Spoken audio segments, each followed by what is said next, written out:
but we're going to do it anyways. Oh, wow. What a shocker. I just got a message from Tiana. Hello, everybody. We are live. I'm going to come to you in a second right after I answer what the Queen just wrote.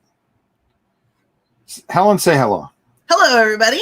Welcome to Rob's Tabletop World, where we have lots of fun things today, and I don't know what, because I just told Rob I'd hang out with him, so. It's just my mother-in-law demanding me to do more things. Oh, well, that's what mother-in-laws are for. Yeah. Now her sprinkler system is giving her a hard time. Oh, no. And she wants me to put some umbrella stand together. Like I got time. Big bang. Yeah, but if we don't have time for family, who do we have time for? No one. I have time for no one. So anyways, the reason for this impromptu video is a couple things. All right. Number one, for the first time ever, I was able to get a company to get on Miniature Market, and that's our good friends at Witchborn Corporation. Corey, who has been a fantastic guy. Witchborn is now live as of today on Miniature Market. So I'm praying that we sell a few of these today. So guys, go check it out, please. This is a great game. It's a great RPG. You will love it. We're going to be doing a live playthrough of it at some point. So yeah. So it looks really amazing. It is amazing, and all the stuff that you get and all the support that you get with the thing, and there's tons of replayability. Okay, using the app and all the other stuff that you can do, and you won't be disappointed. So go check it out. Now, with that aside, let's talk about this game that I got in today. Okay, I bought this on a whim because it said Dungeon on it. That was the only reason I bought it. I know nothing about this. I decided to not look at anything about it. I decided. As we do here, because why not? Yeah, right? I said Dungeon. I can't pronounce the last part. Fine. It's got to be good. But the name of the day is Dungeon Universalis. Thank you. So I'm gonna silence this guy. I'm gonna be quiet. Yeah. No. So anyways, I just decided I don't know what's in the box. I don't know what I paid for. All I know is I bought it, and I said I'll do it on the channel. Now let me explain some things. I was gonna say we did have a community member on. Yeah, Dan got it. A matter of fact, yeah. Dan's here. Yeah. So Dan got it, but I knew nothing about it. He said it was good, and I said, that it was something cool. And I said, well, who knows if I'll ever find one. Well, I was searching around. Oh, excuse me. And I found one, and I said, okay, I'll bring it in. Didn't even think about it. Brought it in. Okay. So we're going to open it up and find out what it's all about. Plain simple. Awesome blossom. Because I haven't looked at any videos. I'm excited because this thing looks. I mean, Rob showed me just the box beforehand. Oh my gosh, this is amazing! Just the box, I'm in awe. Exactly, and I want to go one further. Okay, this Saturday, the Queen in all her glory will not be here, I believe. So she's left me here to do nothing all day. So I'm thinking of maybe doing a never-ending stream. Oh no. A stream where I'm just going to keep playing, because lately it's been talk show.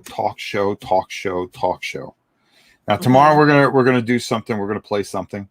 Friday we have our painting thing, and then Saturday I think we're going to play something. I've got a bunch of stuff painted.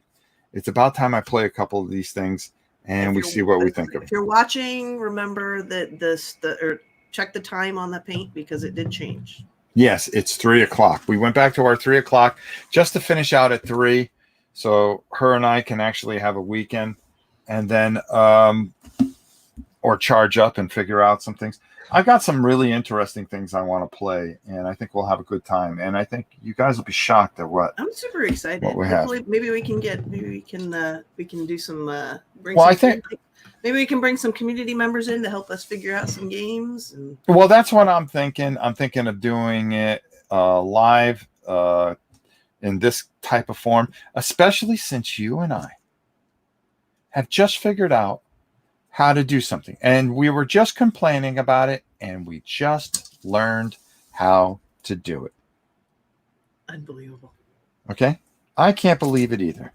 Because now we don't have that thing surrounding everything in OBS Check anymore. this out, people. I did.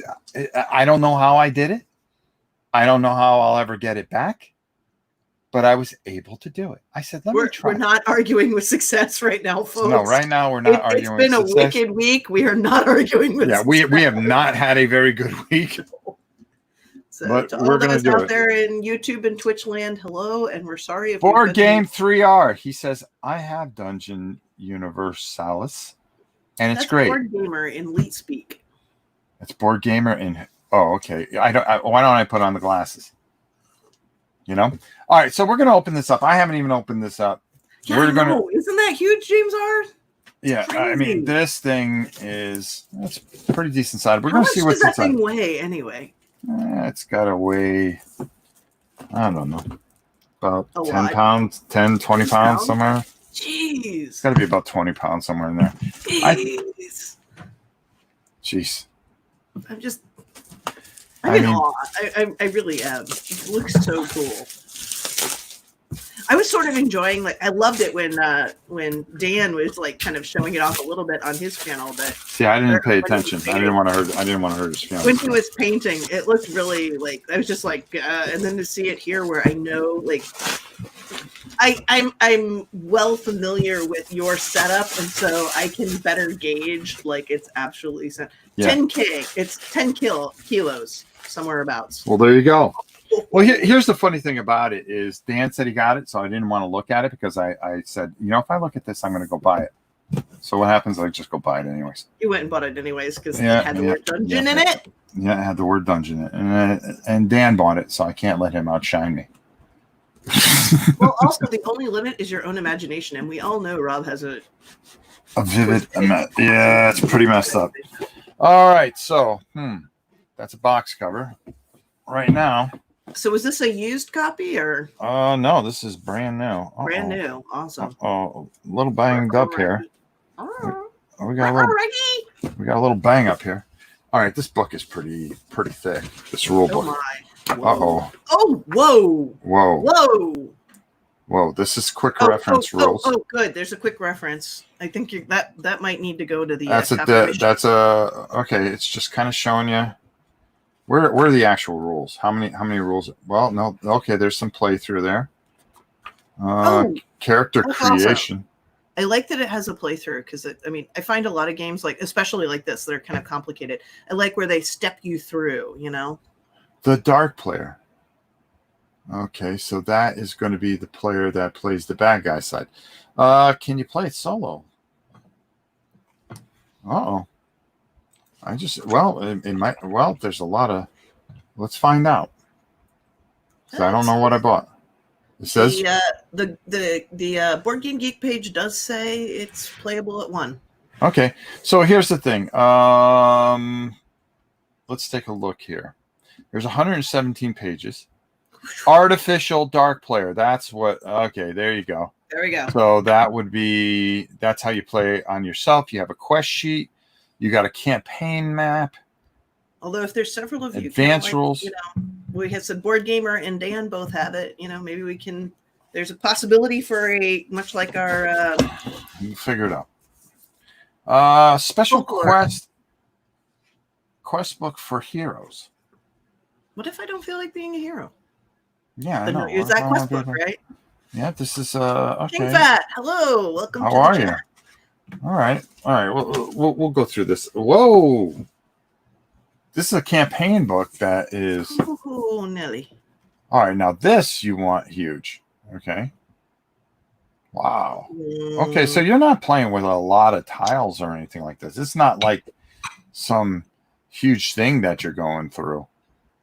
You know, independent quests. Okay, so it has a thing where there are quests that are independent. That's interesting. Cool. And then you have this huge.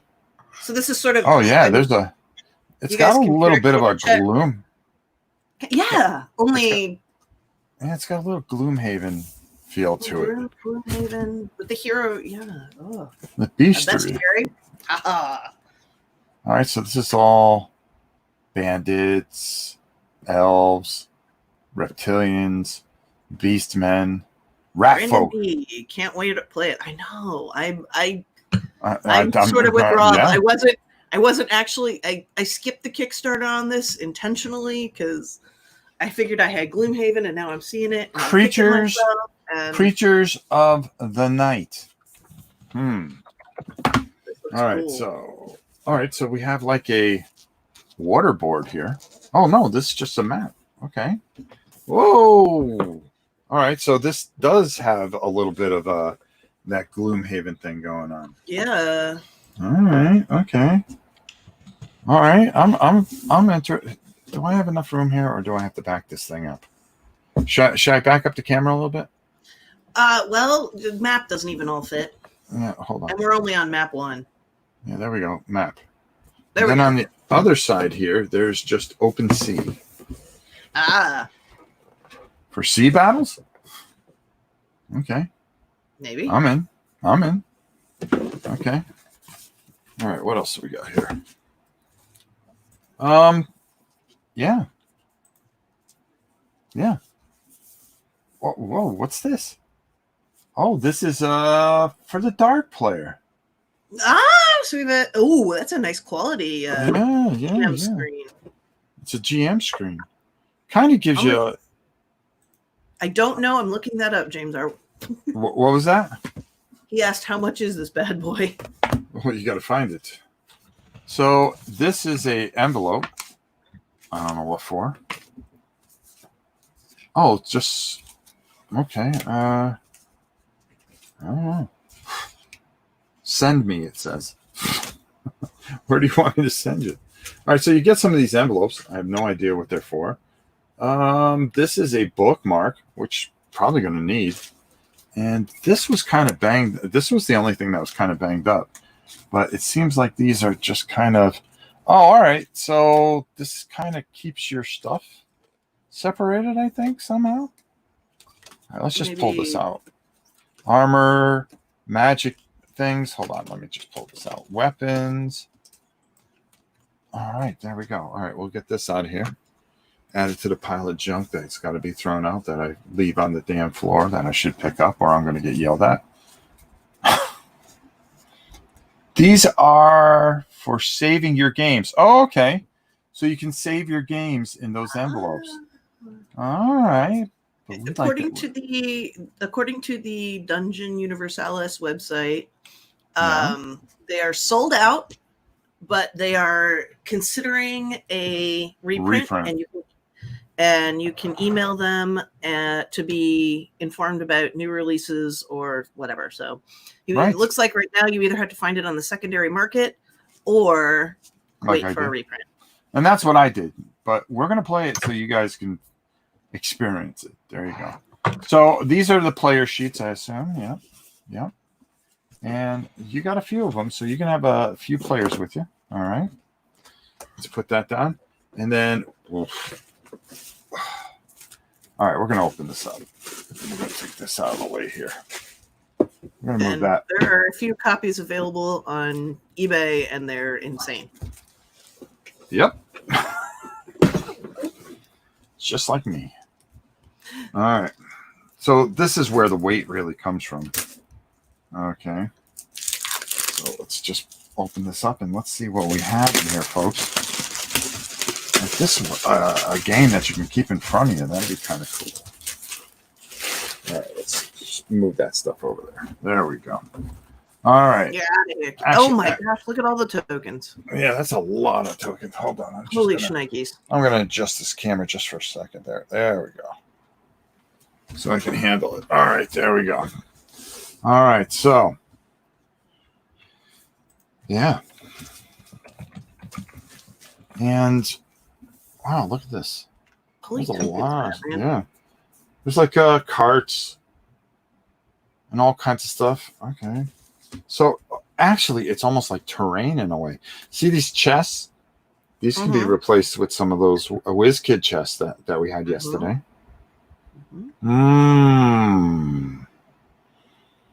Looking good.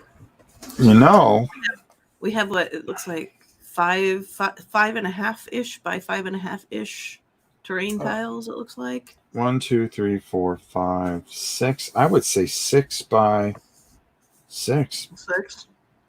I wasn't sure if you counted the one with the wall or not. Well, it kind of half walls it. I mean, it cuts the thing in half. Yeah. So kind of the resolution. We're on StreamYard, folks. The resolution isn't great. Yeah, no, it never is. And then, all right, so you got horses, cows. Well, this is kind of interesting because you're just going to build things in these rooms. And look at this, outside tiles.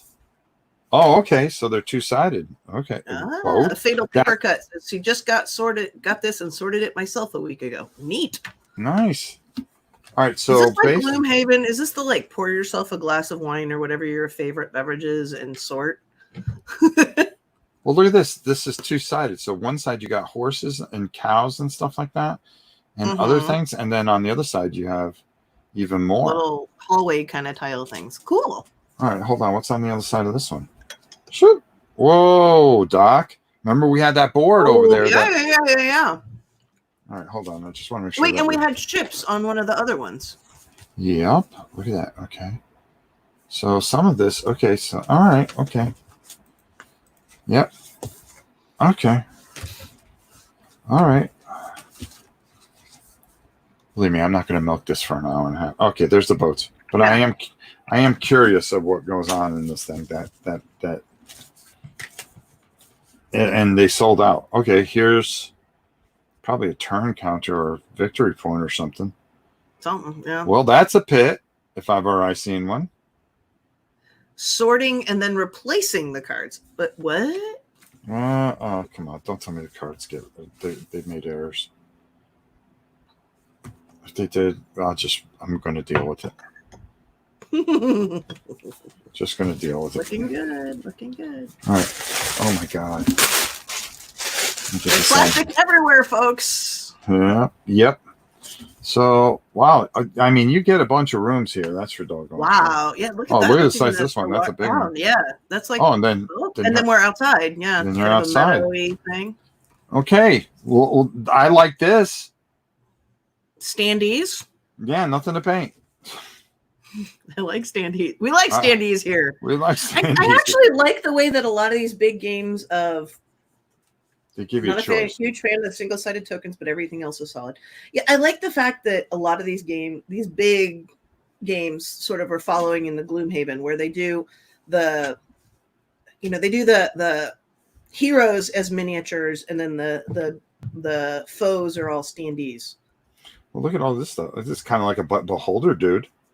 Which we can actually use a creature for because I have it. We can use a stand-in, absolutely. Yeah, so should all of you, because you should have been painting with Rob, just saying. Yeah, just saying. We're just saying. All right, this is the Human Kingdom. They actually number the standees so you can sort them by faction and race. Cool. Yeah, it is cool. Look at the giants. Dragon. Another dragon. We painted dragons. Some really nice artwork. Yeah. Yeah, this is pretty impressive. Look at this. I'm feeling Whoa. This. Demons, animal. There's a shark. Swamp Thing. Okay. All right. So even more. Look at this. Even more tiles. Stairs. Jeepers. Oh, look, we got like a river. Yeah. Nice. And then we're in the desert. Out in the desert. And then we got some more animals, mercenaries, Ares, worship. Cool. What is the thing that looks like an arch down there? It's a sandworm. Yeah, it's just like a sandworm.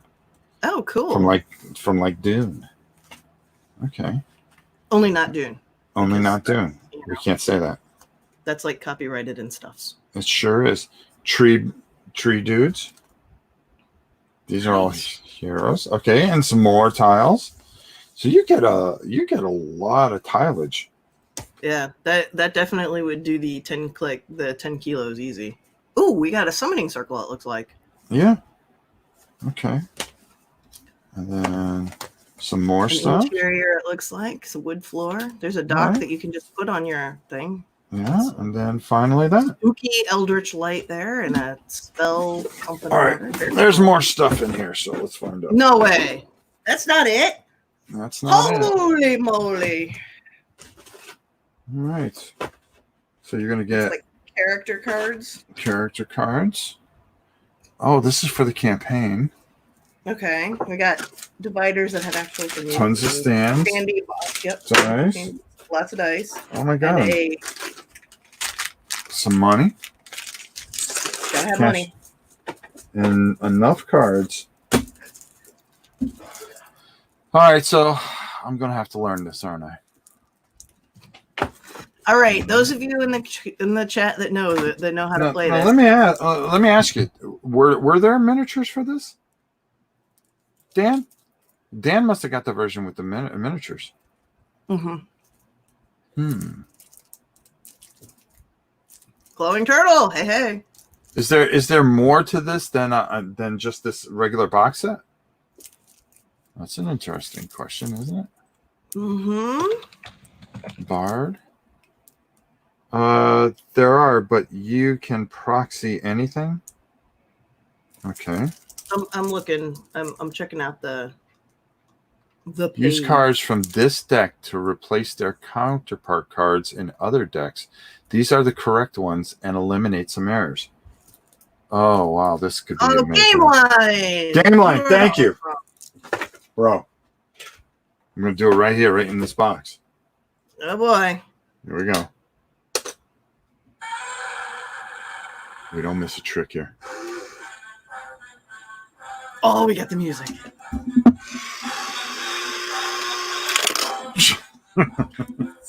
Yes! Thank you, Game Line. You made my day. I think you may have made Rob's day too. We've had kind of a cruddy day. Shitty day. So, hey, right. family friendly, but cruddy day. Yeah, that's what I said. Corpse. All right, so there's a lot of cards. That's a lot of cards. So this one has got to replace some of these. So there was an add-on that added. There was an add-on that put in miniatures for like the big standees. It looks like. Oh, that's it. Okay. Everything was there. So it looks like there was the heroes, and then like the flaming. Looks like a flaming Baylor dude and a giant ogre thingy, and so a couple of the big monsters, but mostly just your heroes. All right. So no. Yeah, 11 nothing. Yeah. Oh, that's it. Yeah. All right. I don't care then. There's apparently also a bestiary too. Oh, really? But it looks like we have enough bestiary for now. Let's see if we like the game. All right, first. let's see if we like the game first, and then we'll start looking. Before we go hunting for. All right, so I would have to replace all this. So, Water of Life. Choose an adjacent friendly character. That has almost a magic look to the card, like the. Yeah, it does. Card, doesn't it? Don't say that. Game Line, you're awesome. He's in a meeting at work, but wanted to show love for the community. Thank you, brother. Thank you. I appreciate it more than you ever know. Thank you so much. Yes, you are. You definitely are.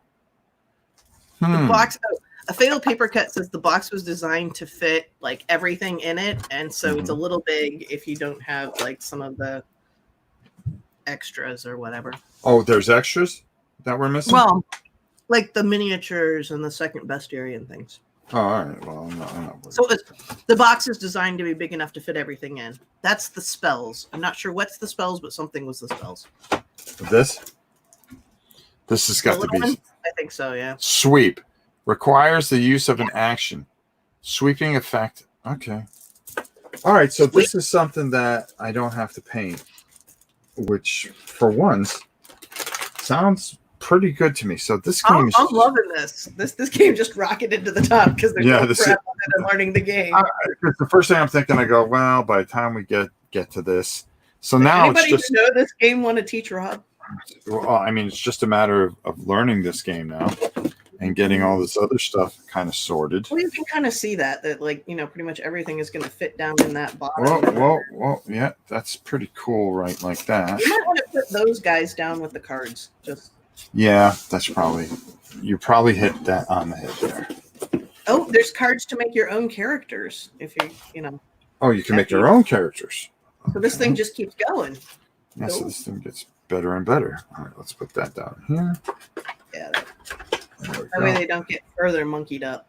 Yeah. Well, no, I just part of the cardboard was monkeyed, and that's okay. We can. Yeah, but you know, all right, there we go. That goes there. This DM screen we're not worried about. Good gracious! All right, so what we want to do is take this, put this on here for a second, and just move that out of the way. Let's take a look at some of this stuff here. Let's see. All right, so how do we determine what is what with this? So one, in this table, you will find the type and the number of creatures that will be spawned after the activation of each encounter card. So one, let's go over to, well, no. Oh, okay, over here. Oh, so there's just this whole doggone thing that goes on. Okay, so when you come over here, you're going to roll a d6.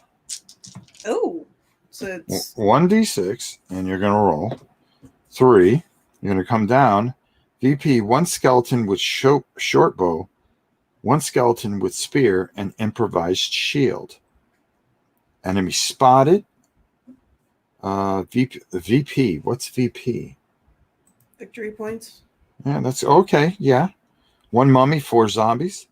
Special creature, 1 ghost. Oh, there's an app to help you create characters that's free. Really? So it says roll 1d6, but it has 7, 8, 9, 10. I say. Is it 1d6 plus? There must be some kind of bonuses or minuses. The same value thing. point. VP is a value point, according to Mike Nadeau. Okay. So why in the book here, Mike, does it have 10, but it tells you to roll 1d6? Wandering creature. Oh, that's a wandering creature. Then there's special creature. See, 1 giant. There's all kinds of stuff that you can run. Dire wolves. Dang. Goblin clans. You're going to run into a common troll. Spiders, because they hang out with goblins. Northern barbarians. Okay. 1d6 for type. So it's 1d6 tells you what type of creature it is. Okay, and so then, if I rolled. Right. And then the VP, the value points for the numbers, and apparently it depends on the room size you're in. Okay. So on the demons, I would have rolled a 3 or 4, which is 2 imps with improvised weapons. And if we were ambushed or reinforcements or enemy spotted and we rolled, that's the way I'm taking this. Afternoon, Mo. Good to have you in the house. Mo, how you doing? Good to see you, bro. We're just taking a look at this Dungeon Universalis. You got it. Did I say it right? You did. Butcher. Oh, there you go. Devastators. These guys look cool. Big old. Yeah. Doing good, brother. From Mo. Good. Good to hear it. Yeah, so my thing's a little slow here. There's a symbol on the bottom right of those enemy stats that shows if it has a standee. A stat? Okay, it should have a standee, shouldn't it? So an abysmal worm. There's a symbol for it has a standee. I don't know what the symbol is, but there's All right, apparently. let's find out. Since we're here. Okay, 10. This shows the standee that can be used in order to represent the creature. So There you go. okay, so each one of these things in the right-hand corner shows what standee to use. Room. Cool.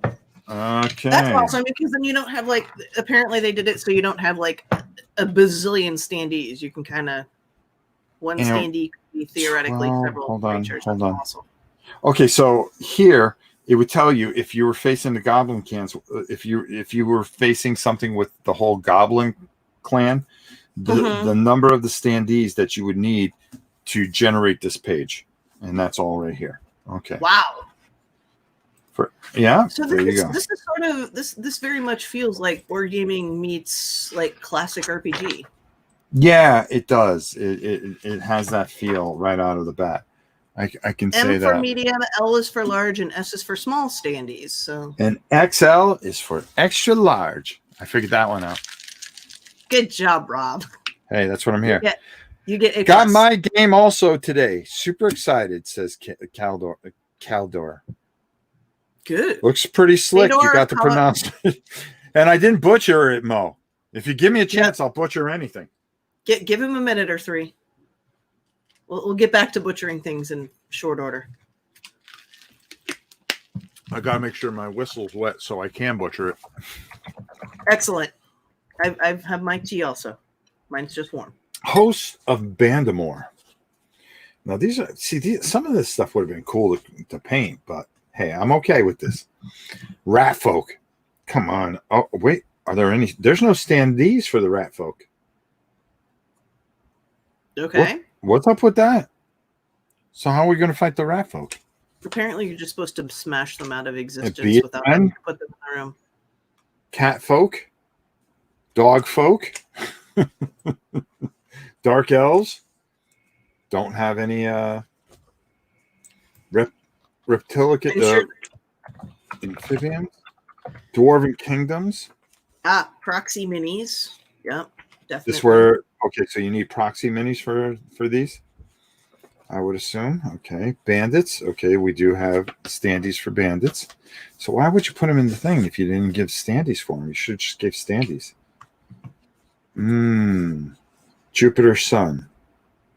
Centurions. Okay, I got plenty of those. Yeah, I think that was me too, James. James Hanna says, I passed on this as I doubted it would actually get made. Just came across that way in the Kickstarter. Yeah, I remember. I can't remember why I passed on it, but I passed too. And I'm kind of regretting that. Yeah, well, let's find out what it does first. Corsairs. Yeah, absolutely. I would definitely find out what it does first. Corsairs. Birds, insects. Goodness. Vermin, reptiles. God knows I know a ton of vermin. Let's see. Okay, so you can use some of the warhounds. Giant wolves I can proxy. A moose. Well, all I have to do is just do this. Yeah, see? There we go. Two mooses. Got two mooses in the house. Got two mooses. The Bones line should provide pretty much anything. I agree with you there, Mo. I agree with you there because there's plenty of stuff in there. The Megalodon was in there. We saw him in all his greatness. All right. So a lot of this stuff they have. So maybe dragons. Well, we got dragons beyond human belief. God knows. Elementals. Hey, didn't we paint some of those? I do believe so. There you go. Hey, Kabuki. Good to have you in the house. How are you, my dear? The developer says just use whatever miniatures you have to play the game. Carnivorous plants. Okay. I could do that. And then you can make up your own stuff. So it's basically, hey, we provide you with so much, but the rest is up to you. I'm definitely getting, like I said, this feels very much like board game. Oh, Bestiary 2 has dinos. Yeah. Dinos. Only if we like it, though. Only if we like it. Only if we like it. All right, so this here is the campaign and quest book. You know, I'm going to special quest for heroes. I don't know what that means. Well, even the dogs are kind of ticked off that. They're like, I don't understand. So what are we doing here? Setting up the game. Well, here's the 11 miniatures that they gave you. It's not worth getting it. Yeah, no, I mean, if you super love this game, then absolutely. But since it's going to be played a couple times, and I mean, I got a couple dwarves that I can replace with the dwarves. Absolutely. I already got stuff that I can. I'm already looking and going, oh well, I kind of got that demon dude. I mean, come on. Fatal Paper Cut has a good tip. He says there's a few words in the rules that are translated weird, but it's still good. Like, for example, it will say repeat rule results of D1 or something like that, which just means reroll anyone's. Oh, reroll. Okay. Thank you for that tip, because probably we would be chasing our tails for like 3 days trying to sort that out. Yeah, I know. Knowing us and our, but just working with the paper standees, I'm fine with it. Yeah, I mean, this is a wargaming and dungeon crawl channel, but we play a lot of wargaming that we don't need to have tanks on there. Okay, nope. We just got paper chits, and that's what we'll do. I mean, we'll go. Absolutely. This is actually one up on a paper chit. Well, it's got pretty awesome art, so Well, some chits are really nice too. All right, so Dark Players. Mo's Gaming Table says it falls flat without minis for him. Yeah, and that's the reason there's lots of big minis games. But yeah, I guess in this case, the producer is even saying, if you want minis, bling it out to your heart's satisfaction. So scenarios to show on your bases, miniatures, okay, which is fine. Times heroes, times this. End game. The game ends when the mission has been accomplished. Okay, well, that's something new. Okay, your hero cards. That's going to tell everything that you have. Creature size, where that falls in the line. Yeah, it looks like there's a lot here. There's just so much here. Yeah, there's a lot here. Here's a game diagram of how. So you'll have one player, player two, the dark player. So let's take a look, because this is where we really want to find out, is the artificial dark player. And he's got about 8 pages of goodness. So let's find out what's up with him. Sorry for those of you who are disturbed by me looking off to the side. I'm actually got the chats on. Yeah, I've got the chats on 2 different screens. So, all right. The present game mode is recommended for 1 to 4 players without a dark player, although the rules allow for groups of up to 5 players. That's all right. Just one player. Here, the dark player is not handled by a human, but by a simple artificial intelligence called the artificial dark player, whose function is determined by the deck of dark player cards, whose composition varies from the standard mode, the scenario die, the creature behavior cards, and the rules detailed below. Remember that using this game mode, you can play not only the epic events, quests, and campaigns the game includes, but also the adventures you create yourself, just like with the standard mode. So you can create your own scenarios and stuff like that. So I bet you if you go to BGG, I bet you there's a ton of different what did Mo say? Always good to have an example of play in the rules. Yeah, they actually do have a few of these. There's a whole thing back here, Mo, that actually kind of walks you through everything.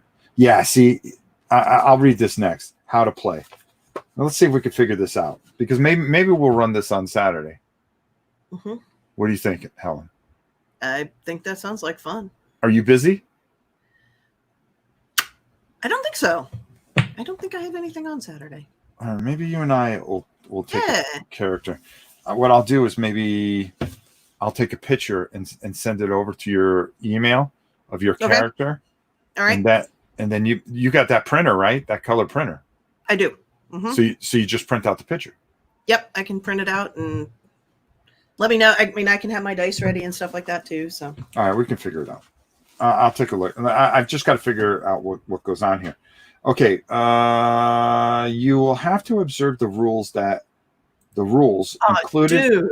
What? Sorry, somebody made 3D printed standees.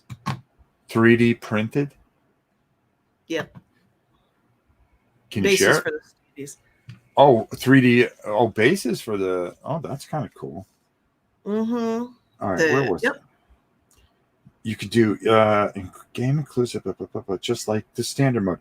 You will have to observe the rules included in the Dark Players chapter on page 44 when playing in this mode. However, the specific rules of this chapter prevail over the general ones.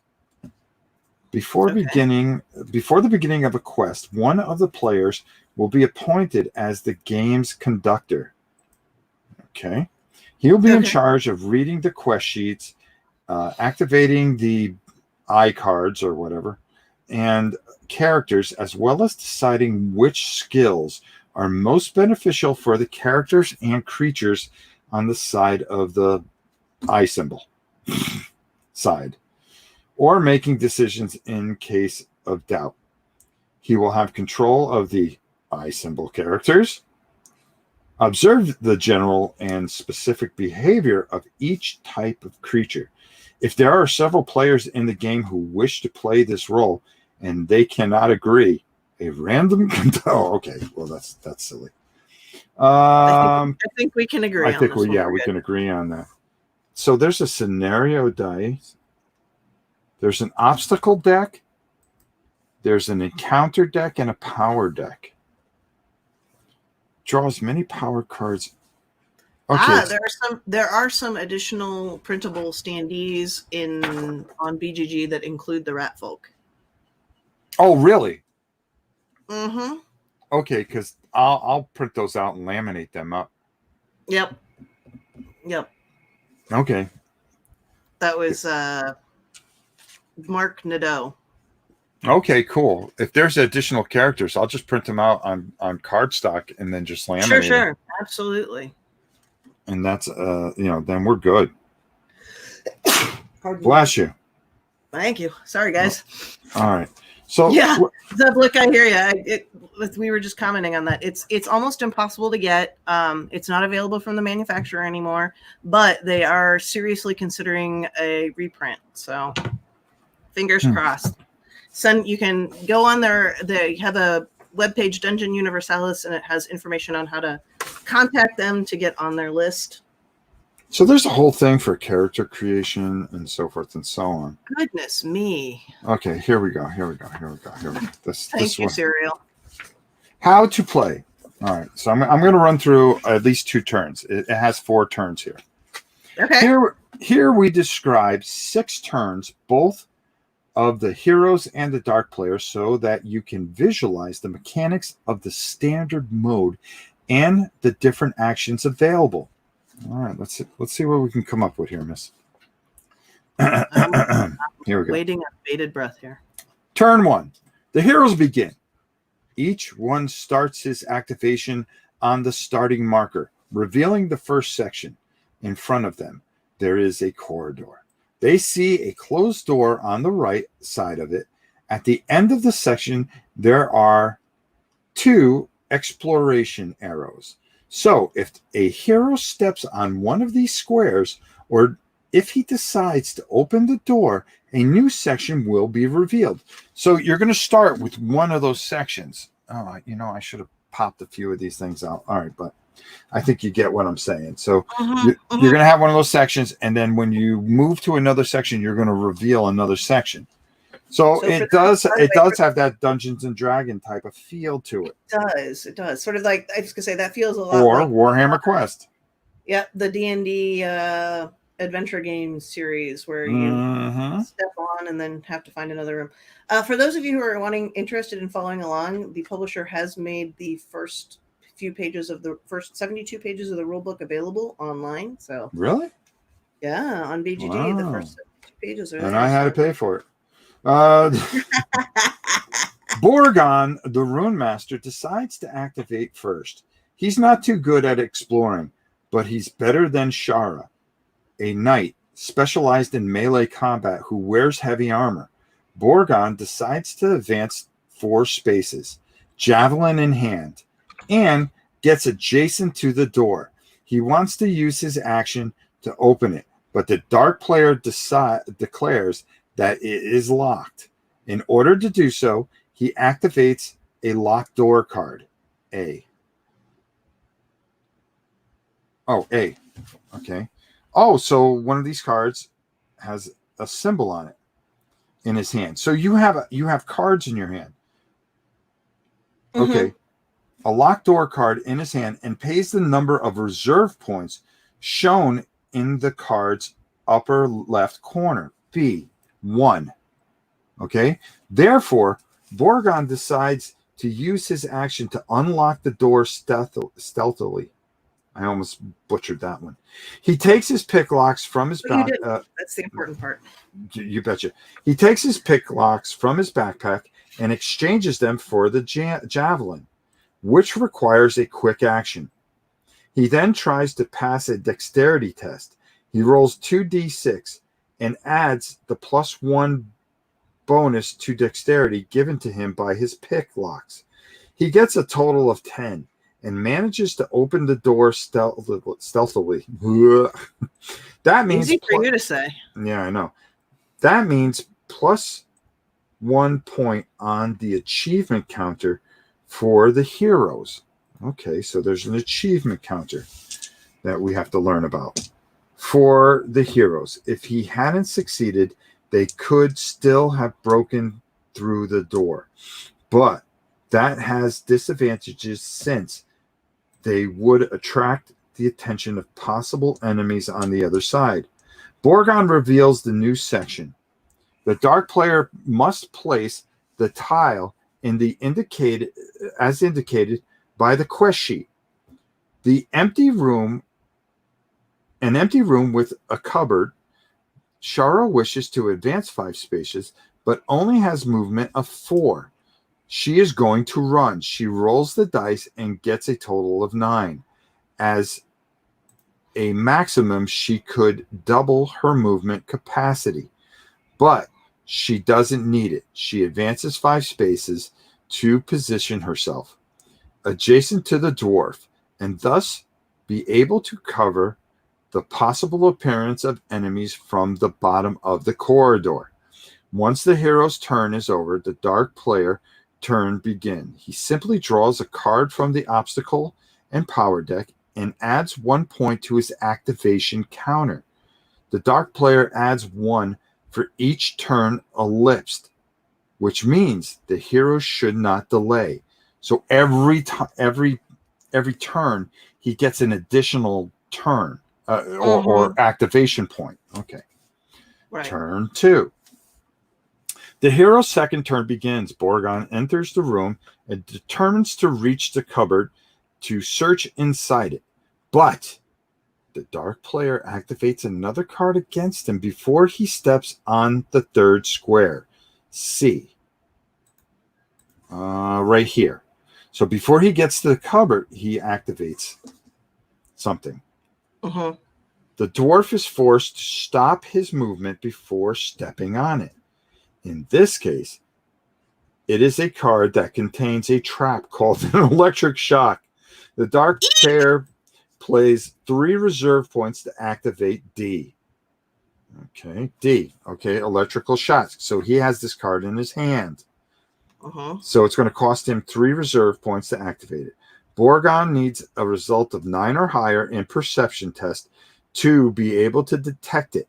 If he succeeds it, he may attempt to disarm it, passing a dexterity test. He gets a result of 7. He has no perception bonuses.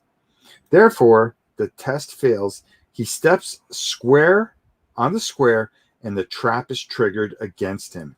The contents of the trap card are as read. G. Okay.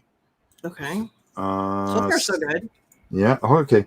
Effects Affects this square occupied by player who triggers it. He suffers 5 damage dice. Ooh, that hurts. 10 in case he's wearing heavy armor.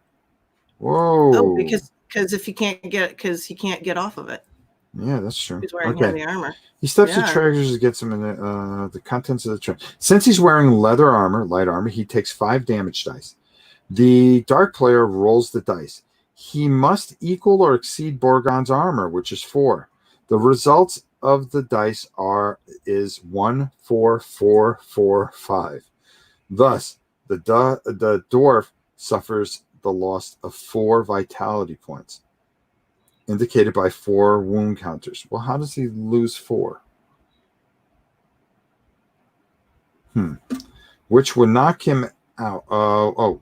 4 vitality points indicated by 4 wound counters, which would knock him out. He has a vitality value of 4. For this reason, the hero decides to use one of his 5 fortune points to force the dark player to repeat the roll. The dice are rolled again, and this time the result is 1, 2, 3, 5, and 6, which is almost worse. Borgon always loses 2 vitality points and finishes activation.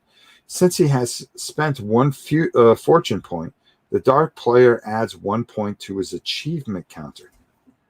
So how does he lose 1, 4, 4, 4? Okay, and then you got 1, 2, 3, 5, 6. I don't know. I guess we'd have to look into that. Shara decides to go into the room and reach the cupboard. B. So, no, H. So she reaches the end, which is the bottom of the T here. She can't advance diagonally because a wall cuts the way, but she reaches the piece of furniture. When she is adjacent to it, she devotes her action to searching it. Following the instructions in the furniture card called cupboard, she rolls 2d6 and gets a result of an 11. She finds a random special object, so she randomly draws a card from the special object deck and gets a card of components for magic. She decides to keep them in her backpack, and the turn of the heroes ends. Once again, the dark player simply draws a card, this time from the encounter deck, and adds 1 point to his achievement counter. Okay. All right, let's keep going. This seems pretty straightforward, folks. Yeah, pretty much. Shara decides to go out into the corridor. Borgon, for his part, performs a perception test to search the room. He does not reach the total result of 10 and therefore finds nothing of value. Searching the room is an action that prevents movement. It is understood that he spends his turn moving around the room, so he finishes his activation and the turn for the pair of heroes ends. The dark player draws a card again, this time from the obstacle and power deck, and adds 1 point to his achievement counter. In addition, he decides to discard one of his cards in his hand called Fortune. This action adds 2 points to his reserve, 1, which will be used to activate new cards. And that's his turn.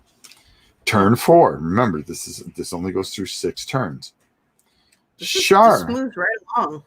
Yeah, pretty much. We just have to understand some of the terminology and what it does. Yeah. He draw. What did Fatal write? It's not hard to get started, but there is more advanced rules. Stuff like climbing, jumping, etc. If you want to use these rules, like deciding to remove your armor to cross the water easier.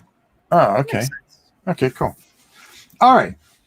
The Shara advance only 1 space. The dark player may not activate any traps within a radius of 2 squares from the one where the heroes finished their movement. He could do so if Shara tried to open the door or a treasure chest, or if she had stepped onto an exploration arrow. I was going to say An explosive exploration arrow. Yeah. I But was going to say, yeah, I know. you were ready to arrows. blow things up, weren't you? I sure was. But the knight was cautious and preferred to wait for her companion. Beauregard leaves the room. He exchanged the javelin for the axe he has as part of his equipment. It's a quick action. So you must get quick action and an action along with a movement. He runs so he can reach the end of the corridor. As he finishes his move on the square with an exploration arrow, the dark player immediately reveals the next section, okay, which is right here. Okay. At that precise moment, the dark player decides to activate an encounter card labeled Wandering Creatures. The card does not allow him to spawn a large number of monsters, but it only cost him 2 reserve points. He studies the faction he is using on the bestiary and decides to use 2 orcs, an archer and a warrior, each 1 VP. The dark player cannot place characters or creatures at a distance of 2 squares or less from the heroes who are revealed in the section. Okay, that makes sense. Yeah. All right, so he puts them here. His dude's here. Okay, so let's go on. Both sides must now make an opposed initiative roll. Beauregard rolls 2d6 and adds his perception of 0 in addition, since he has just ran. He has to apply a -2 penalty to the roll. The orc closest to Beauregard does the same thing. If Beauregard had obtained a higher or equal result in case of a tie, the winner is the one who with the best intelligence attribute. The hero would have won the initiative, and the dark player would have lost his turn.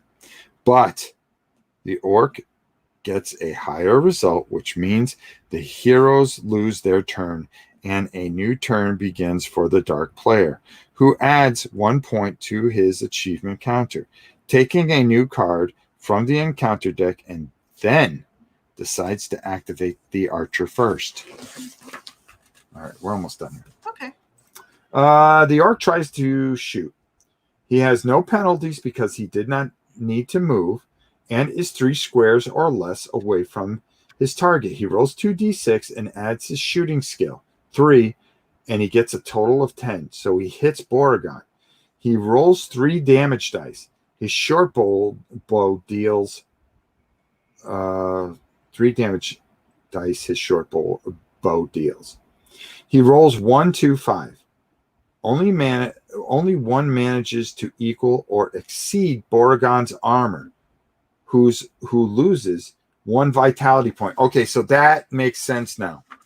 Okay, if you remember back here, his armor was 4, so you have to hit on a 4 or more.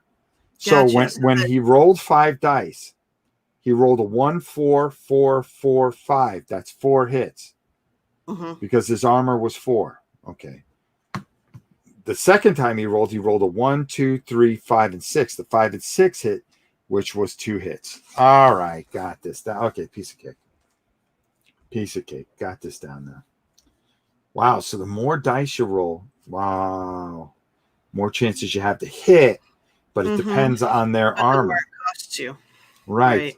So he only manages 1 to equal or exceed Beauregard's armor, who loses 1 vitality point. The dark player then activates the orc warrior, who pounces on the dwarf. He moves through the square with a wall, in this case. The walls do not prevent movement, but only serve to delimit sections. He is forced to stop when he enters his enemy's melee range, which normally includes all squares adjacent to him. The orc rolls 2d6 and adds his combat skill, 3. Beauregard does the same to defend himself. Since in melee combat, Attackers and defenders rolls are opposed. The dwarf gets the higher results, even though his axe, very good for piercing armor, subtracts 1 from his combat skill. Borgon manages to avoid the attack, and the dark player's turn comes to an end. All right, so here we go. Turn 5. Shara advances 1 space and attacks the orc warrior diagonally. So she's going to move up 1, and she's going to be diagonally to him, but so you can attack diagonally. All right, that explains a lot. The Bastard Sword has 2 different uses in combat. She decides to use the one which causes 2 extra damage dice. She rolls 2d6 and adds her combat skill 5. She gets a 3 and a 6, a critical hit. The total result is 14. The orc gets a total of 10. Therefore, she manages to hit. Shara has a strength of 4. That is, having one, she rolls as many damage dice as her strength. So it's 4, her strength, plus 2 for the weapon, plus 1 for getting a critical. Since she got a result of 6 on one of the dice when she was trying to hit. Before rolling the damage dice, the orc declares that he is going to use his shield to block the hit. He rolls 1d6. With a result of 5 or 6, he would have blocked it. Since Shara has obtained a crit, the shield will only block the hit with a result of 6. A double crit would mean the shield could not block at all. The orc gets a 3 on the roll and fails. Shara rolls 7 damage dice. She rolls a 1, 2, 4, 5, 6, 6, 6. The orc, who has an armor of 4, loses 5 vitality and is eliminated. Shara decides to move to the square, basically follow up, which her fallen enemy previously occupied. Borgon is no longer engaged with the enemy at his side and decides to cast his lightning spell on the archer. He rolls 2d6, adds his intelligence. He gets a 6, a critical, and a 1. To this, he adds his value of 5 in his intelligence, total result of 12. So he succeeds. Since he successfully casts the spell, he loses 1 mana point. Okay. All right. The range of the lightning spell is shown on the card itself, L. In this case, it only affects the target square. Baragon rolls the damage dice caused by the magic projectile. The orc archer has an armor of 4 and no shield. Lightning reduces his armor by -1. Oof. So he's at a 3. The 7 damage dice, 6, the 6 the spell deal, plus the extra die for the critical. Remember the critical. Have these results: 2, 2, 3, 4, 4, 5, 6. Therefore, the orc also falls and is eliminated. The heroes have obtained 2 achievement points for having eliminated the 2 orcs. They add 2 achievement points to their counter. The dark player, who has no more creatures in the section, simply draw another card from the obstacle and power deck during his turn and gets another achievement point. Turn 6. All right, this is the final turn here. Shara enters the new room occupying the square of the orc she had just killed. The dark player's character or creatures that are knocked out are considered eliminated. Since there are no doors in sight, she declares she wants to search for secret doors. She rolls 2d6 and applies a -1 to perception, disadvantage for wearing heavy armor. So heavy armor has a disadvantage. However, she rolls an 11 for a final result of 10, giving her a glimpse of a secret door to be placed by the dark player, only if indicated on the quest sheet map. Borgon decides to advance to the secret door M. In order to open it and try to reveal the new section, before risking new traps, he decides to drink a healing potion, quick action, thus restoring his vitality. Is there more? Nope, that's it. There you go. So that's 6 full turns there. Hey, thank you very much, folks. Wow. Thank you.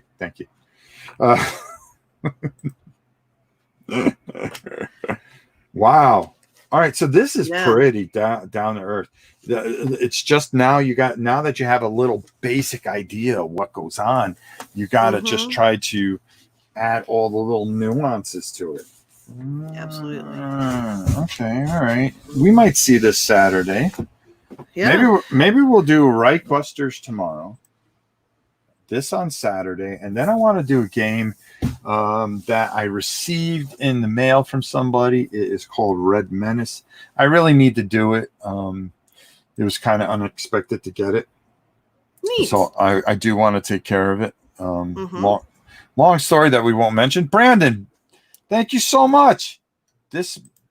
Maybe this time it will work. Thanks for all the great content, Rob and Helen too. Well, there's only thank you. It's time for my granddaughter's college fund. And you know what? Woohoo! Okay, hold on. I'm going to have to go out of full screen here for a second. Let me see if I can do this again now. Uh-oh.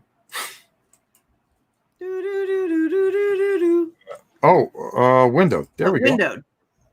Oh, no, that didn't do anything either. I think I can. Okay. I got nothing. Hold on. Close. Oh, there we go. Oh! Now can we get back into it? That's the real question. Watch. I got it all figured out now. Watch this. And I go over here. Oh, we learned some new science today. Okay, so sweet. Brandon, thank you so much. You're a good dude. Here we go. For my granddaughter's college fund. Thank you. So amazing.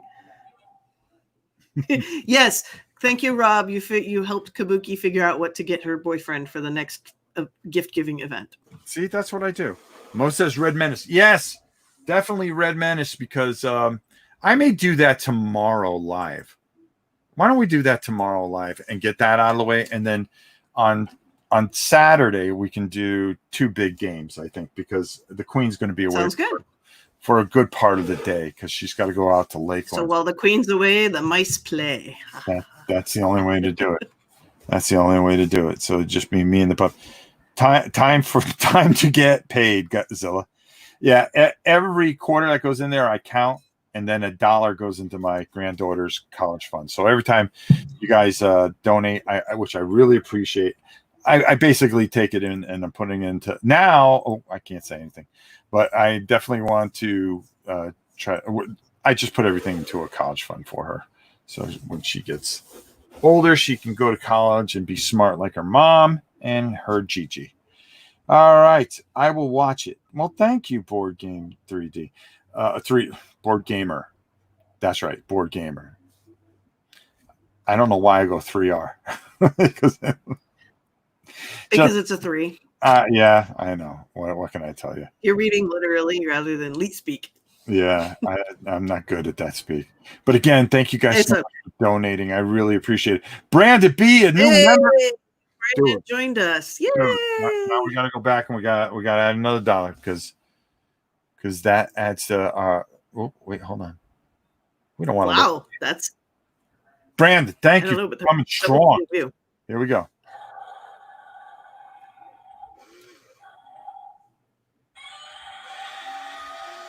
That way, big fella. Rake it in. He's the funniest thing ever. I love him so much. I know. Forgot the patron ended. So using this. Yeah, the patron, I just,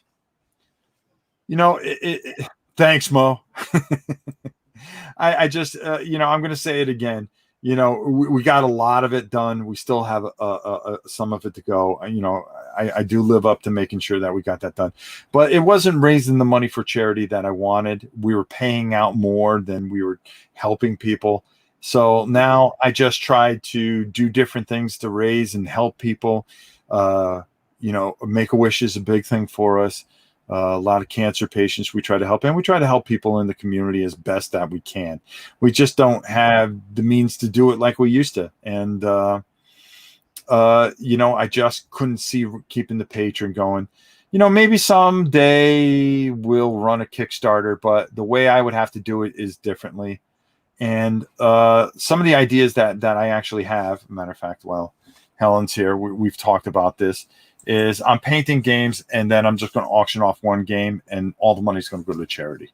So, I'm going to get some things in, maybe like there's a new Infinity box, do a review for it, paint it up, make it look real good, and then auction it off, and then whatever it makes, it goes. I still say, still do the Patreon and just have it for donation. No painting rewards and all that. Well, something, Kabuki, that's not a bad idea either. Because a Kickstarter's a mess. A Kickstarter is a lot of work. Dude.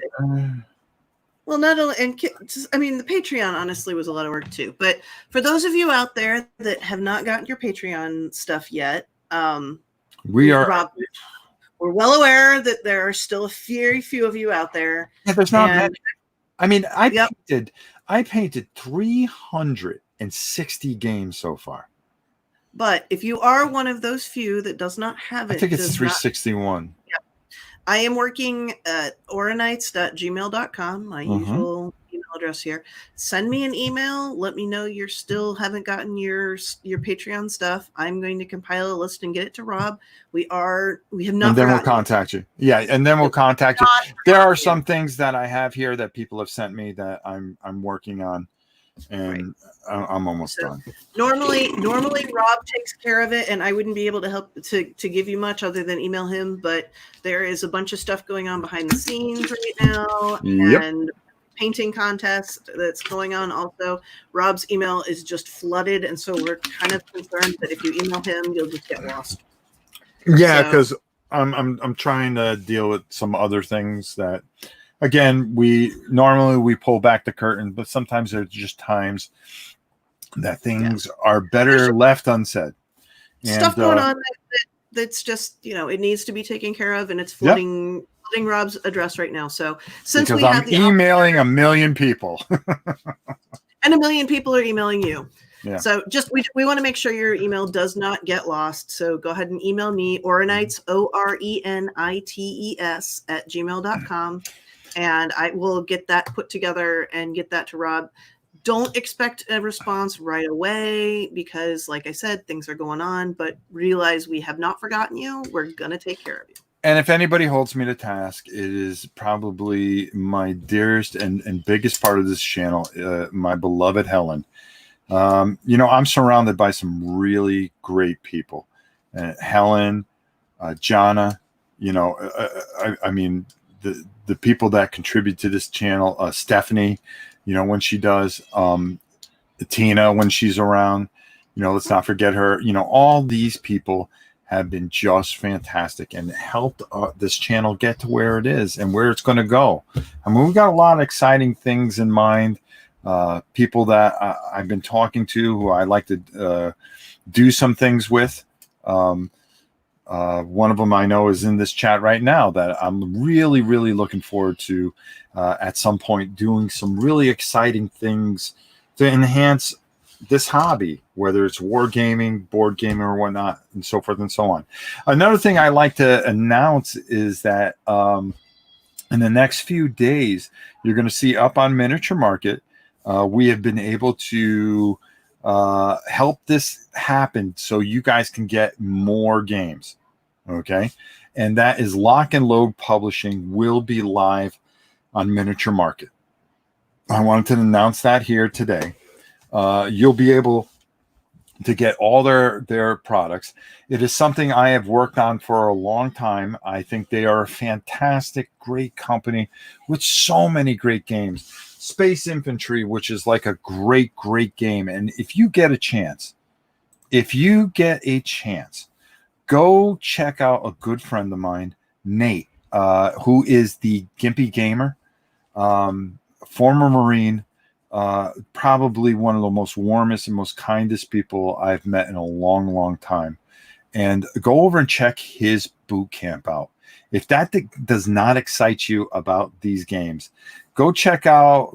Matter of fact, we have Mo here. Go check out some of the things that he's done for Lock and Load. If you want to learn about these games, go check out those 2 channels.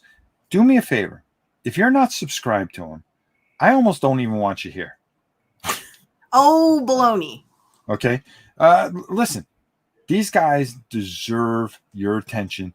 They do fantastic work that goes under the radar, and I'm tired of it. I will not stand for it no longer.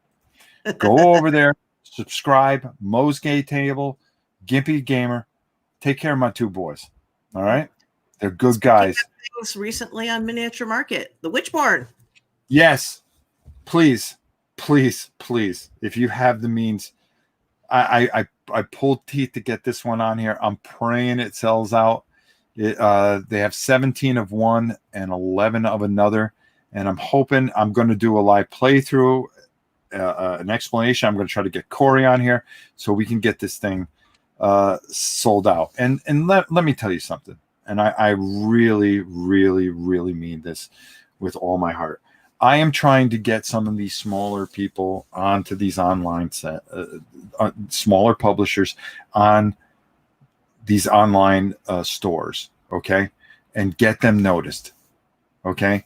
And by you guys going out there and buying and supporting these companies such as Witchborn, such as Lock and Load, and stuff like that, it gives me the power to go out and find even more people to support, okay, to bring you different types of things, to try to get a Dungeon Universalis, on there, and some of these smaller companies, that just about a lot of these smaller companies, these really are passion projects. I mean, these games, so much heart in them, so much love.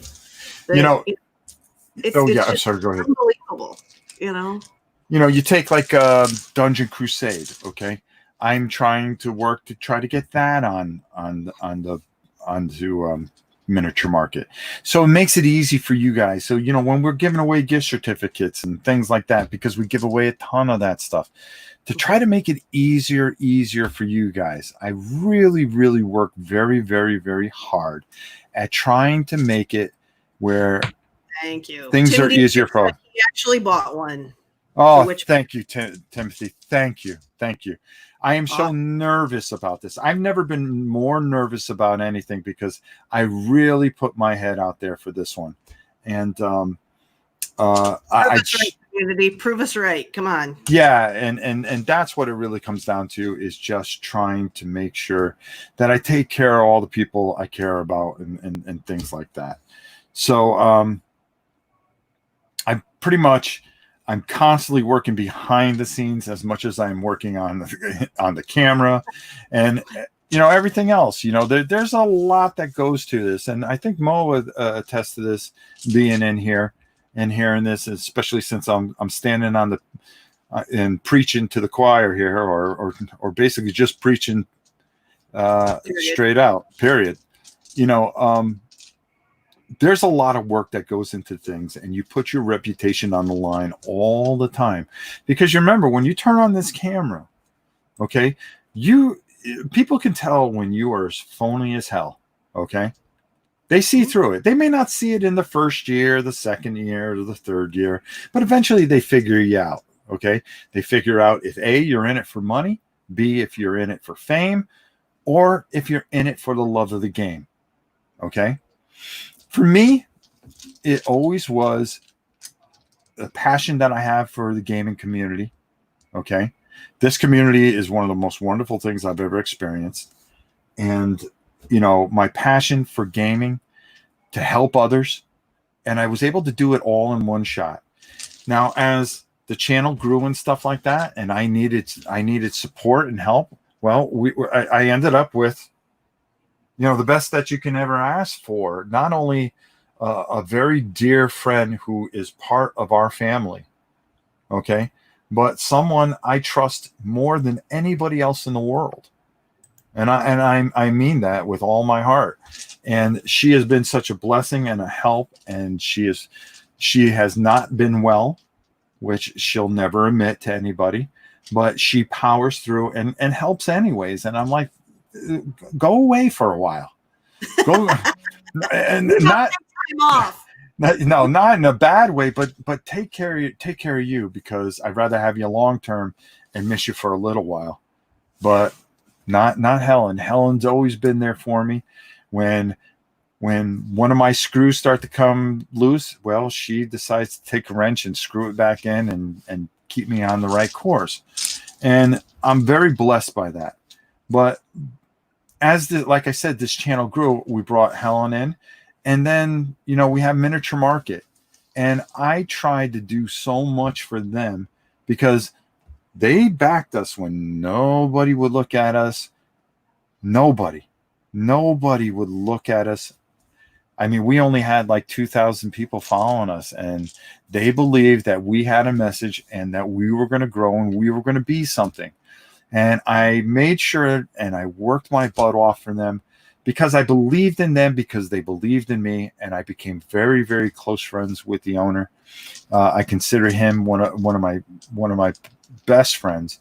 Steven is such a great guy. He really is. Steven has taken care.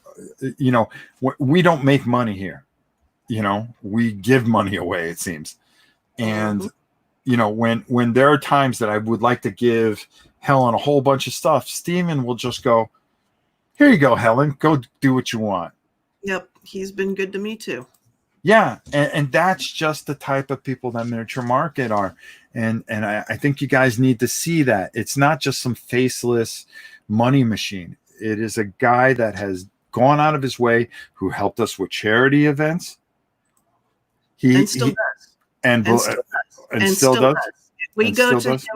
We go to him with an idea, and he is 110% behind us. I mean, he is. I mean, he's just. I'm looking at Mo. That's what keeps her busy. Your screws are always loose. Nice guy. Nice. Guy. Hey, but he did. But did you read the comment before that? Yeah. That one I ignored, of course. Yeah.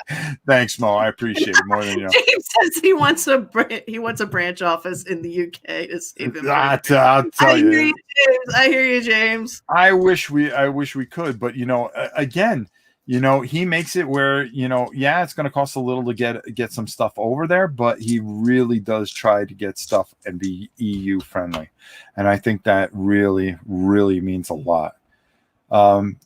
Look at Mo. That's why they're my go-to online game store. I messed that up the other day. It was a funny thing. I was on with Bill from Compass. Okay, so I'm talking and I'm reading the thing, and I don't have my glasses on, and of course it's Bribian. I'm going OLGS. All of a sudden my phone goes off. It goes. I go, what the heck is that? I look over, and in big capital letters, it's Mo going, "Online game store, dummy." Nice. Yeah. So it's skyrocketed for everyone on everything. You are right, Kabuki, and it's doubly so for those that are overseas. Oh yeah, and we try to offset that by including everybody in our game shows, so we can, if you get a $30-$50 gift card, does that cut some of the shipping so you can get some of these games that you really want. I mean, we try to do everything that we possibly can, and we really, really, really, we're really blessed to have each and every one of you watching, and it means the world to me. And we're just going to keep plugging along, doing the best we can. Dungeon Universalis. Yeah.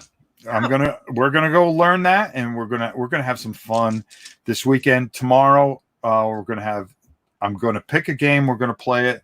I'm thinking Red Menace. I think it's really interesting. I think you guys will like what you see. Russian bombers are coming in 1959 to blow the United States to Kingdom Come. Well, we're sending our bombers over there. Whoever blows up the most and nukes the most cities wins. Now, how fun is that? I'm on it. I know you are. I love it. So if it goes quick, I think I'll try to fit in 2 things tomorrow. And then we got our big painting show on Friday. And then we're going to do some games on Saturday. And then Sunday I'm taking off. And then we're back on Monday with games. Games and more games. And games on Tuesday. And then War and Pieces. War and Pieces is going to be very interesting. All right. First of all, you have War and Pieces tonight. We have David Thompson. Okay. Mr. If I touch it, it turns to gold. So I am going to have an interview with him. And I think you're going to like, listen, I try to make things fun and lighthearted. I really, really do. So I plan on having a great time with David tonight. Next week, we have a very special guest host. Now, it's somebody that's been on before. It's Herman Lutman, but we're doing something special, something absolutely out of the ordinary. I'm taking Herman, who is a designer, and we are going to do the anatomy of designing a game from start to finish. Oh, man, that's awesome. Okay. That following week, I am going to have Grant from Worthington Publishing, and we are going to do the anatomy of publishing a game. So over the next 2 weeks, you're going to see from the minute someone has an idea all the way to the point that it gets in your hands. And I'm really thinking, it's something I wanted to do to give you a blueprint to see how it is to make a war game. And I think that's going to be so much fun. And I'm going to have a lot of fun with it. And we're going to keep it nice and light. And we're going to throw some ideas, because instead of making a widget like you would in any other class, we're going to make a hypothetical game. And Herman's going to help us work our way through it. Wow. All right. You guys got to tune in for that. That sounds fantastic. There you go. So that's the following 2 weeks. And then after that, I've got some ideas. We're going to have a whole bunch of different guest co-hosts coming in, and we're just going to have a lot of fun. And that's what's most important.